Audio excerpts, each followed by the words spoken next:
Hello everyone. हम हमारा cell biology वाला चैप्टर कंटिन्यू कर रहे थे। लास्ट लेक्चर में हमने साइटोप्लाज्म के बारे में पढ़ा था और सेल ऑर्गेनल्स के बारे में डिस्कस किया था कि जो साइटोप्लाज्मिक कंटेंट है उसमें सेल ऑर्गेनल्स मिलते हैं। कुछ सेल ऑर्गेनल्स के बाहर हमें डबल कवरिंग मिलेगी, किसी के बाहर हमें सिंगल मिलेगी और कुछ के बाहर तो कवरिंग ही नहीं होगी। तो इस बेसिस पर अगर हम देखें तो सेल ऑर्गेनल दो टाइप के हो गए, एक हो गया मेम्ब्रेन बाउंड, एक हो गया जिसमें मेम्ब्रेन नहीं, विदाउट मेम्ब्रेन। ठीक है, तो मेम्ब्रेन बाउंड में भी दो होंगे, एक है डबल और दूसरा सिंगल, और नॉन मेम्ब्रेनस तो है ही। तो अब आज से हम स्टार्ट करने वाले हैं डबल मेम्ब्रेनस। डबल मेम्ब्रेनस की अगर हम डबल मेम्ब्रेनस, सिंगल और नॉन, तो हम जो स्टार्ट करेंगे वो सिंगल मेम्ब्रेनस स्टार्ट करेंगे। तो पहले हम इसके एग्जांपल देख लेते हैं। डबल मेम्ब्रेनस की अगर हम बात करें तो इसके एग्जांपल हैं mitochondria and plastid. Mitochondria plant और एनिमल दोनों में प्रेजेंट होते हैं, वेरेस प्लास्टिड जो है वो सिर्फ प्लांट सेल का कैरेक्टरिस्टिक है, प्लांट सेल्स में होंगे। इसके अलावा अगर सिंगल मेम्ब्रेनस सेल ऑर्गेनल की अगर हम बात करें तो सिंगल मेम्ब्रेन में ER, endoplasmic reticulum, Golgi body, lysosomes, peroxisomes,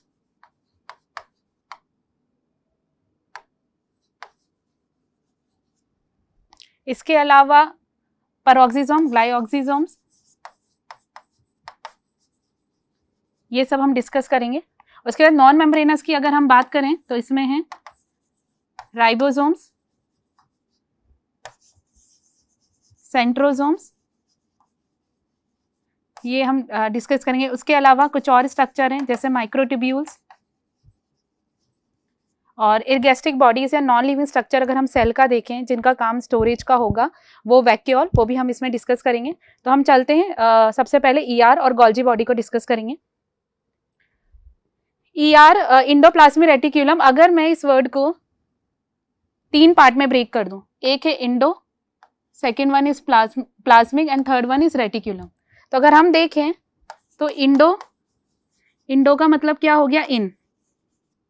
उसके बाद है प्लाज्मिक, यहां हम बात कर रहे हैं किसकी, साइटोप्लाज्म की। एंड रेटिकुलम क्या हो गया, नेटवर्क ऑफ मेम्ब्रेन। तो इंडोप्लाज्मिक रेटिकुलम क्या है, पूरे साइटोप्लाज्म में स्प्रेड हुआ हुआ नेटवर्क ऑफ मेम्ब्रेन। मेम्ब्रेन्स का नेटवर्क है जो पूरे साइटोप्लाज्म में है, उसको एक तरह से क्या प्रोवाइड कर रहा है, वो सपोर्ट प्रोवाइड कर रहा है। तो उसको हम क्या बोलेंगे, एंडोप्लाज्मिक रेटिकुलम। इंडोप्लाज्मिक रेटिकुलम जो है वो फर्स्ट ऑब्जर्व किया था गार्नियर ने, डिस्कवर्ड किया था क्लॉडे ने। टर्म भी किसने दिया था, क्लॉडे, पॉटर क्लॉडे इसका पूरा नाम है। उसके बाद अगर हम इसकी प्रेजेंस के बारे में बात करें तो जितने भी यूकैरियोटिक सेल हैं, चाहे हम प्लांट्स के बारे में बात करें या एनिमल्स के बारे में बात करें, सब में ये प्रेजेंट होगा। एक्सेप्ट अगर हम एनिमल्स में देखें तो मिमेलियन जो आरबीसी होती है, मैच्योर जो आरबीसी होती है, जब आरबीसी मैच्योर होती है तब तो उसमें सेल ऑर्गेनल प्रेजेंट होते हैं, लेकिन जैसे ही वो मैच्योर होगी तो उसके अंदर से जो सेल ऑर्गेनल्स हैं वो अगर हम बात करें तो ये क्या हो जाते हैं, वहां से हट जाते हैं, या हम ये बोलें कि इनका डीजनरेट हो जाते हैं। ये क्यों, क्योंकि उस आरबीसी का जो मेन फंक्शन होता है वो ऑक्सीजन को ट्रांसपोर्ट करना होता है। तो ये सेल ऑर्गेनल नहीं होंगे तो स्पेस ज्यादा होगा, तो वो ज्यादा से ज्यादा ऑक्सीजन को क्या कर पाएगी, ट्रांसपोर्ट कर पाएगी। उसके अलावा अगर हम बात करें प्रोकैरियोटिक सेल जैसे बैक्टीरिया, तो उसके अंदर भी क्या होगा, एब्सेंट होगा। तो इंडोप्लाज्मिक रेटिकुलम क्या हो गया, साइटोप्लाज्म में जो नेटवर्क है मेम्ब्रेन्स का, उसको हम क्या बोल रहे हैं, इंडोप्लाज्मिक रेटिकुलम। इंडोप्लाज्मिक रेटिकुलम को देखें अगर हम तो ये 3 पार्ट का होगा। ये इसका डायग्राम है जिसमें ये न्यूक्लियस है, न्यूक्लियस के बाहर अगर हम आउटर मेम्ब्रेन से देखें तो आउटर मेम्ब्रेन से कुछ इन्वेजिनेशन हो रहा है और उसकी वजह से जो पूरा स्ट्रक्चर बन रहा है वो क्या है, इंडोप्लाज्मिक रेटिकुलम। इंडोप्लाज्मिक रेटिकुलम का अगर हम कंपोनेंट्स देखें तो 3 बेसिक कंपोनेंट होते हैं इंडोप्लाज्मिक रेटिकुलम के। एक होते हैं सिस्टर्ने की अगर हम बात करें तो वो कैसे स्ट्रक्चर होंगे, वो इस तरह से फ्लैटेंड स्ट्रक्चर होंगे और अनब्रांच्ड होंगे, पैरेलली अरेंज्ड होते हैं जैसे कि अभी हम देख रहे हैं, और इन पर राइबोसोम्स प्रेजेंट होते हैं, मतलब बाउंडेड बाय राइबोसोम। अगर हम इसका सेकंड कंपोनेंट देखें तो ये वेसिकल ने स्फेरिकल स्ट्रक्चर होंगे जिन पे राइबोसोम्स प्रेजेंट है। और उसके अलावा इसका जो थर्ड कंपोनेंट देखें अगर हम, ट्यूब्यूल्स होती हैं। ट्यूब्यूल्स जो होती हैं वो इस तरह से ट्यूब लाइक स्ट्रक्चर होती हैं और इसमें क्या होंगी, ब्रांचिंग होंगी, ये इस तरह से प्रेजेंट होते हैं और ये विदाउट क्या होंगी, राइबोसोम्स होंगी। अगर हम इस सिस्टर्नी की बात करें जैसे अभी हमने डिस्कस किया है, ये कैसे होते हैं, फ्लैट होंगे, ठीक है, इंटरकनेक्टेड है, सैक लाइक स्ट्रक्चर होंगे और इनके डायमीटर की अगर हम बात करें तो 40 से 50 नैनोमीटर इनका डायमीटर होता है। तो अगर हम एक सिंपल डायग्राम देखें तो ये इस तरह से है, ये इस तरह से प्रेजेंट होंगे और इनके ऊपर क्या प्रेजेंट होता है, राइबोसोम्स। राइबोसोम जो हैं अटैच्ड होते हैं बाय अ प्रोटीन जिनको हम राइबोफोरीन्स बोलते हैं। ये इस तरह से इन पे राइबोसोम प्रेजेंट है और ये पैरेलली अरेंज होते हैं। अगर हम इनको देखें कि इनका फॉर्मेशन कैसे हो रहा है, तो अगर हम ये न्यूक्लियस है, न्यूक्लियस जो होता है वो डबल मेम्ब्रेन होगा। तो न्यूक्लियस का जो आउटर मेम्ब्रेन होता है उसके ई वेजिनेशन से बनते हैं। इसके ई वेजिनेशन से जो स्ट्रक्चर बन रहा है इसी को हम क्या बोलते हैं, सिस्टर्ने। ये इस तरह से बनता है ई वेजिनेशन से। तो ये जो स्ट्रक्चर बना यही है सिस्टर्ने और इन पर क्या प्रेजेंट होंगे, राइबोसोम्स प्रेजेंट होंगे। अब हम बात करते हैं वेसिकल्स की। वेसिकल्स अभी हमने देखा इससे पहले वाली स्लाइड में, इस तरह से स्फेरिकल स्ट्रक्चर होते हैं जिन पे राइबोसोम्स प्रेजेंट होंगे। इनका डायमीटर 25 to 500 नैनोमीटर। टिब्यूल्स जो होती हैं, टिब्यूल्स जो है इरेगुलर ब्रांच ट्यूब्स है, ठीक है, इस तरह से ब्रांचिंग है इस पे, ये इस तरह से ब्रांचिंग होगी इस पर। और ये बनती कैसे है, ये बन रही है इसी से, RER से ही बनती है, मतलब सिस्टर्ने से बन रही बाय लॉस ऑफ राइबोसोम। अगर सिस्टर्ने से राइबोसोम हट जाए तो उससे क्या बनेगा, उससे टिब्यूल्स बनती। तो ये 3 बेसिक कंपोनेंट है किसके, इंडोप्लाज्मिक रेटिकुलम के। अगर हम इंडोप्लाज्मिक रेटिकुलम के टाइप देखें तो 2 टाइप के होते हैं, एक होता है रफ और दूसरा होता है स्मूथ। रफ इंडोप्लाज्मिक रेटिकुलम और स्मूथ इंडोप्लाज्मिक रेटिकुलम, इनमें डिफरेंस देख लेते हैं हम। अगर हम रफ इंडोप्लाज्मिक रेटिकुलम को देखें तो रफ क्यों है, क्योंकि इसके सरफेस पे क्या प्रेजेंट होते हैं, राइबोसोम्स प्रेजेंट होते हैं। तो यहाँ पर ये है, it bears ribosome attach to its membrane. इसके मेम्ब्रेन पे राइबोसोम प्रेजेंट है इसलिए इसका सरफेस कैसा है, रफ। अब यहाँ पर क्या होगा, राइबोसोम एब्सेंट है तो इसका सरफेस कैसा हो गया, स्मूथ। तो इस बेसिस पे क्या हो गए, 2 टाइप की हो गई, एक रफ हो गया और एक स्मूथ हो गया। उसके बाद अगर हम बात करें इसके कंपोनेंट्स की तो मेनली किसका बना होगा, सिस्टर्ने, क्योंकि सिस्टर्ने पे ही क्या प्रेजेंट है, राइबोसोम्स। और अगर हम इसकी बात करें तो ये किसके बने हुए, mainly tubules. Tubules are without ribosomes, तो ये कैसे हो गए, स्मूथ हो गए। उसके अलावा राइबोसोम्स जो होते हैं इनका मेन काम होता है प्रोटीन सिंथेसिस का। तो अब हमें यहाँ से ये समझ जाना चाहिए कि अगर RER है, RER पे राइबोसोम प्रेजेंट है तो इनका मेन काम क्या होगा, प्रोटीन सिंथेसिस का। तो जो RER है ये उन सेल्स के अंदर बहुत ज्यादा अमाउंट में मिलेंगे जहां पर प्रोटीन का सिंथेसिस होगा, जैसे पेनक्रियाज हो गया, लिवर हो गया, ये गॉबलेट सेल्स हैं, ठीक है, यहाँ पर RER का अमाउंट क्या मिलेगा, ज्यादा मिलेगा। अब SER जो है विदाउट राइबोसोम है, मतलब प्रोटीन में तो ये इन्वॉल्व होगा नहीं क्योंकि यहाँ राइबोसोम्स है नहीं। तो इसका मेन काम क्या हो गया, इसका मेन काम हो गया लिपिड सिंथेसिस। तो इसका मतलब ये उन सेल्स के अंदर ज्यादा मिलेंगे जहाँ पे लिपिड का सिंथेसिस हो रहा होगा। जैसे लिपिड का सिंथेसिस कहाँ पे, इंटरस्टेशियल जो सेल्स हैं, एडिपोज टिश्यू हैं, एड्रीनल कॉर्टेक्स है। अगर हम बात करें एड्रीनल ग्लैंड जो किडनी के ऊपर प्रेजेंट होता है, 2 पार्ट होते हैं उसके, आउटर पार्ट कॉर्टेक्स, इनर वाला मेड्यूला हो गया। जो कॉर्टेक्स वाले पार्ट हैं उसमें जो हार्मोन्स होते हैं, मिनरलोकॉर्टिकॉइड, ग्लूकोकॉर्टिकॉइड, सेक्स कॉर्टिकॉइड, वो सब कैसे होते हैं, steroid, they are made up of fat. तो ऑब्वियसली वो फैट के बने हुए हैं, लिपिड्स के बने हुए हैं, तो वहां पे किसका अमाउंट ज्यादा होगा, SER का ज्यादा होगा, ठीक है। मसल सेल्स हो गए, ग्लाइकोजन स्टोरिंग जो लिवर सेल्स होते हैं वहां पर इनका अमाउंट क्या होगा, ज्यादा होगा। अब यहाँ पर राइबोफोरीन्स होते हैं, राइबोफोरीन्स ये प्रोटीन्स हैं, इन्हीं की प्रोटीन की हेल्प से जो राइबोसोम है वो इसके सरफेस पे अटैच्ड हो पाते हैं, तो वो यहाँ पे प्रेजेंट होंगे। यहाँ राइबोसोम है ही नहीं तो ये राइबोफोरीन्स क्या है, यहाँ पर एब्सेंट है। इसके अलावा अभी हमने बोला कि जो सिस्टर्न है वो कहाँ से डेवलप हो रहा है, वो आउटर मेम्ब्रेन जो न्यूक्लियस का उसके ई वेजिनेशन से, है ना, बाहर की तरफ ब्लैबिंग हो रही है उसकी वजह से वो डेवलप हो रहा है। तो ये किसके कहाँ से डेवलप है ये, क्योंकि इसमें मेन कंपोनेंट क्या है, सिस्टर्न है।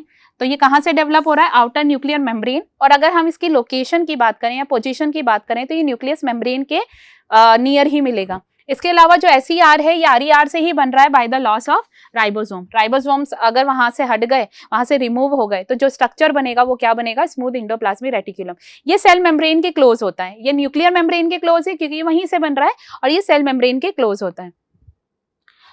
इसके अलावा अगर हम इसके फंक्शंस की बात करें तो ये क्या कर रहा है, सरफेस एरिया को इंक्रीज कर रहा है for various metabolic activities of the cell में जो मेटाबॉलिक एक्टिविटीज हो रही है उनके लिए सरफेस एरिया को इंक्रीज करने का काम कर रहा है। नेटवर्क है मेम्ब्रेन का, तो एक तरह से ये सपोर्ट का काम कर रहा है, सपोर्ट हम ये बोल सकते हैं साइटोस्केलेटन की तरह ये काम कर रहा है।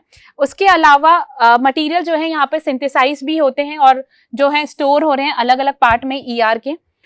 प्रोटीन सिंथेसिस मेनली आरईआर का काम क्या है, प्रोटीन सिंथेसिस, उसके अलावा क्या हो रहा है, लिपिड सिंथेसिस हो रहा है, ये प्रोटीन का सिंथेसिस भी कर रहा है और उसको बाहर की तरफ ट्रांसपोर्ट भी कर रहा है।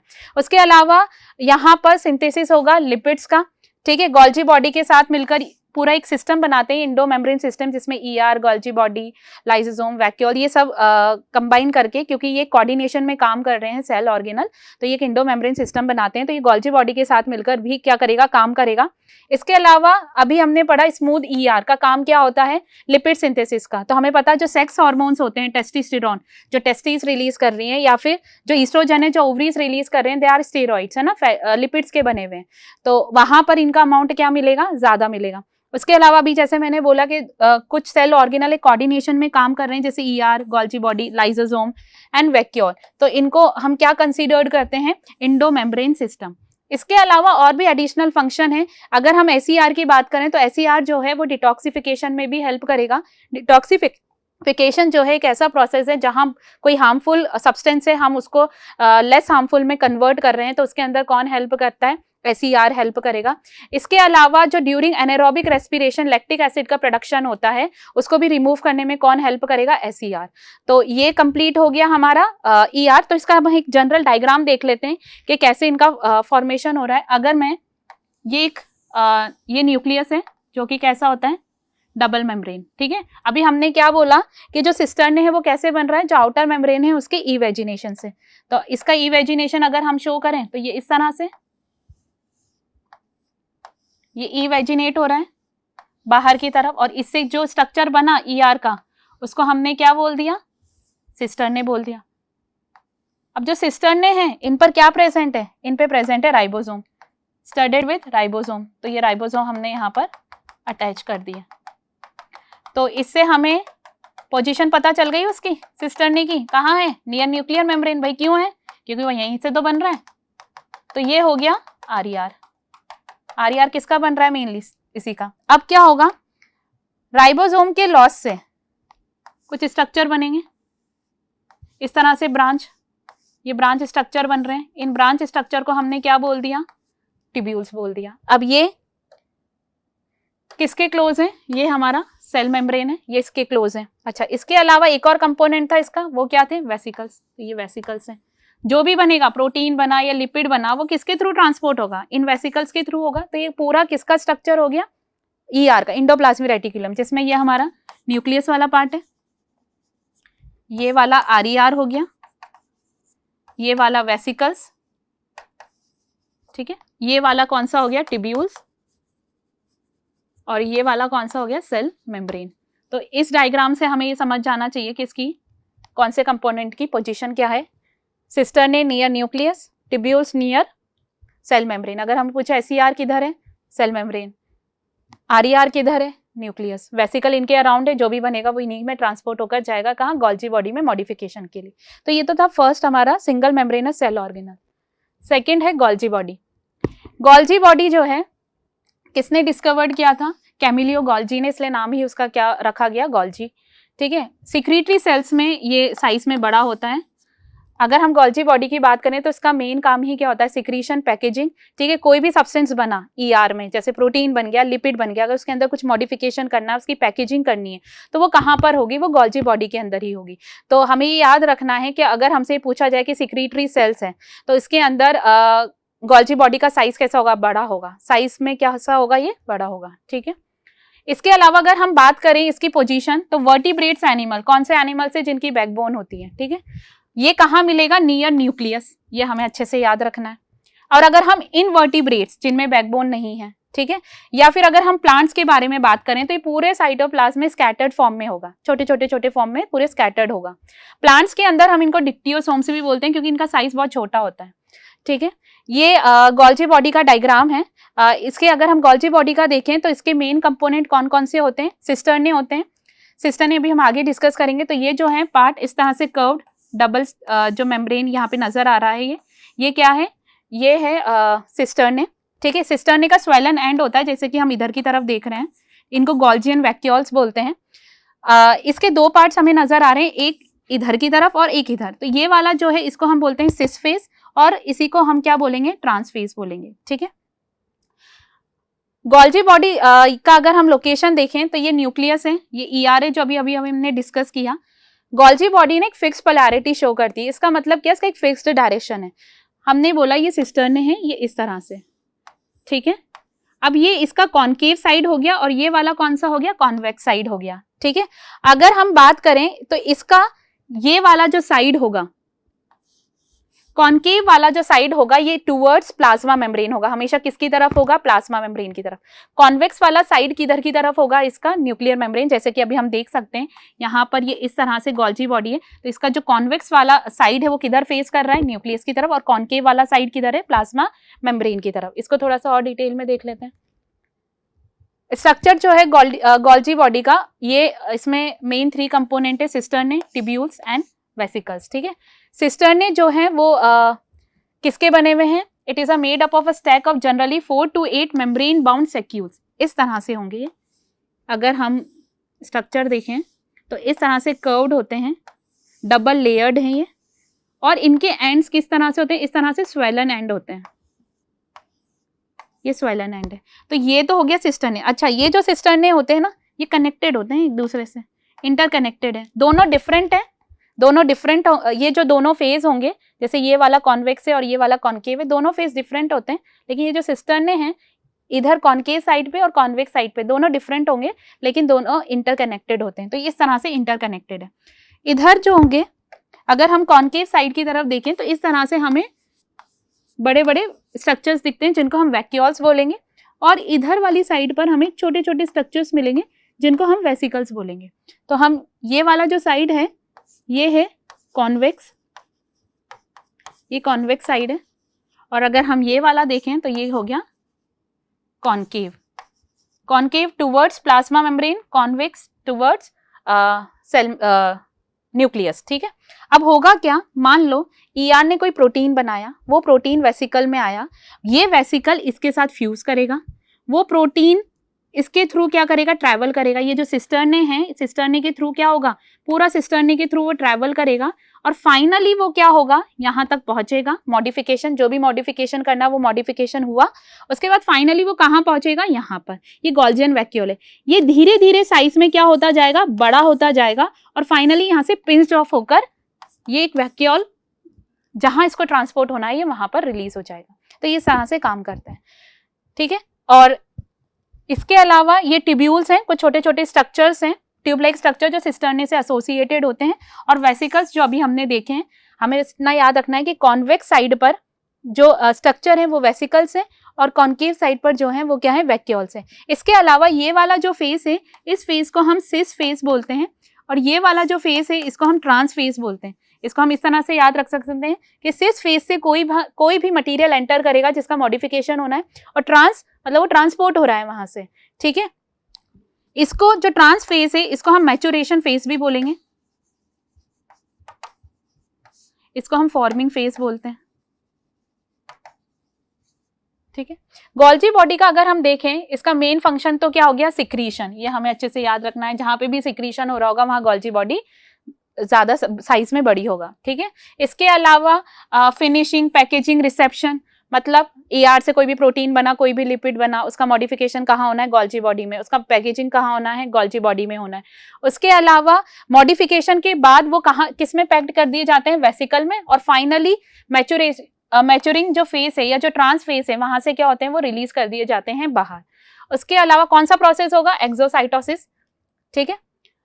Formation of new cell wall, cell division में जब साइटोप्लाज्मिक डिवीजन होता है तो वहां पर सेल प्लेट बनती है। तो वो सेल प्लेट जो होती है वो किससे बनती है, वो ईआर और गोल्जी बॉडी, उनके छोटे छोटे वेसिकल ऐसे सेंटर में अरेंज हो जाते हैं जिनको हम फ्रेगमोप्लास्ट बोलते हैं, और उसी से क्या बनती है, सेल वॉल बनती है। तो इसका मतलब जो सेल वॉल फॉर्मेशन में कौन सा सेल ऑर्गेनल इन्वॉल्व है, गोल्जी बॉडी एंड ईआर। इसके अलावा formation of glycolipids and glycoprotein जो हम पढ़ते हैं प्लाज्मा मेम्ब्रेन पर, वो उनका फॉर्मेशन भी कहाँ हो रहा है, यहीं गोल्जी बॉडी में हो रहा है। फॉर्मेशन ऑफ एक्रोसोम, एक्रोसोम एक कैप लाइक स्ट्रक्चर होता है। अगर हम स्पर्म का स्ट्रक्चर देखें तो उसका हेड, टेल, मिडल पीस और टेल होगा। तो हेड पार्ट पे कैप लाइक स्ट्रक्चर होता है जिसमें इंजाइम्स प्रेजेंट होते हैं, हाइड्रोलाइटिक इंजाइम, जो एग के मेम्ब्रेन को पेनिट्रेट करने में, डिसॉल्व करने में हेल्प करते हैं। तो ये जो स्ट्रक्चर है ना, कैप लाइक स्ट्रक्चर एक्रोसोम का, वो कौन बनाएगा, वो गोल्जी बॉडी बनाती है, और उनके अंदर जो इंजाइम्स होते हैं वो कौन फॉर्मेशन करते हैं, क्योंकि इंजाइम्स प्रोटीन्स होते हैं नेचर में, तो उनका फॉर्मेशन RER करेगा। ठीक है। फॉर्मेशन ऑफ लाइसोसोम, लाइसोसोम का जो फॉर्मेशन है ये एक सेल ऑर्गेनल है, सेल के अंदर जो डाइजेस्टिव कंपार्टमेंट होते हैं उनका फॉर्मेशन भी कौन करेगा, गोल्जी बॉडी करती है। ठीक है, लेकिन उसके अंदर अगेन जो एंजाइम है उसका फॉर्मेशन कौन करेगा, ER करेगा। इसके अलावा वाइटेलोजेनेसिस, वाइटेलोजेनेसिस का मतलब है योग फॉर्मेशन, एग के अंदर जो योग होगा उसके फॉर्मेशन में भी कौन हेल्प करता है, गोल्जी बॉडी। तो ये थे दो cell organelle single membranous bound, एक है ER और दूसरा है गोल्जी बॉडी। नेक्स्ट क्लास में, नेक्स्ट वीडियो में हम स्टार्ट करेंगे जो फर्दर हमारे सिंगल मेम्ब्रेनस सेल ऑर्गेनल है, lysosome, peroxisome and glyoxysome. Thank you.